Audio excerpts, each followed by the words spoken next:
Vidiyo eno ebadde etambula nnyo ku social media era abantu bangi nga beebuuza kijja kiti ekifaananyi ky'omuddugavu okubeera mu Kereziya. Naye olwaleero kankunnyonnyola ebikwata ku kifaananyi kino. Ekibumbe kino kya mukyala amanyikiddwa nga Black Madonna, ekitegeeza nti Black Virgin Mary. Kitwalibwa okuba nga kye kifaananyi kya Bikira Mariya naye nga kiddugavu. Kyajja kitya okubeera ekiddugavu? Waliwo theories ez'enjawulo ezoogera ku ngeri kifaananyi kino gye kyajjamu okuddugala, ng'ezimu ziraga nti kyava mu Africa. Kigambibwa nti Roman Empire ng'emaze okuwamba Egypt yasangayo bakatonda bangi n'ebyobuwangwa bingi eby'Abamisiri, era nga we yasangira katonda ono ayitibwa Isis, ng'ono ye katonda omukyala era atwalibwa okuba nga ye maama w'abakatonda n'abakyala w'eggulu. Ono katonda Abaroma baamwagala nnyo ne basalawo okumuyingiza mu culture yaabwe oba mu byobuwangwa byabwe ne bamufuula nabo katonda waabwe. Katonda ono alina ebintu bingi ebimugatta ne Black Madonna. Nagambye Black Madonna kitegeeza Black Virgin Mary, era nga bino kwe kuli mu bibumbe ebimu babireeta nga katonda ono alina omwana gwali mu kuyonsa. Ekintu kye kimu kye tulaba ne ku Mary,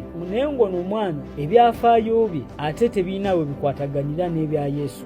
Ekirala ekigatta Black Madonna ali mu kala nzirugavu, ate ono atwalibwa okuba nga katonda w'Abamisiri ate nga Misiri esangibwa mu Afrika. Ekirala ekigatta katonda ono w'Abamisiri kigambibwa nti yagenda okuzaala omwana ayitibwa Horus nga mbeerera. Ekintu kye kimu kye tulaba ku Mary. Naye ate theory endala yiino kigambibwa nti mu kyasa ekyokuna nga kitandika okuyiganyizibwa kw'Abakristaayo kwali kukomi ku bukulembeze bwa Constantine asooka, ng'ono maama we ye yamukyusa okuva mu nzikiriza ey'ono katonda okudda mu Bukristaayo. Ng'ono kabaka amaze okukyuka yasalawo n'afuula Obukristaayo okubeera enzikiriza mu buli kitundu Roman Empire kye yali efuga, nga kino kyaleetawo obutakkaanya wakati w'abantu abaali basinza ono katonda waabwe gwe bayita Isis. Jjukira nti oluvannyuma lw'okutuusibwa mu Rome yafuuka w'amaanyi era abantu abaali bakkiriza mu ono katonda be baali abangi era baafuna okusika omuguwa okw'amaanyi wakati waabwe n'abantu abaali bakkiriza mu Bukristaayo. Ng'okubakyusa baali beetaaga figa ey'omuntu nga mukyalo olw'ensonga nti katonda waabwe yali mukyalo. Ne basalawo ne bafuna Mary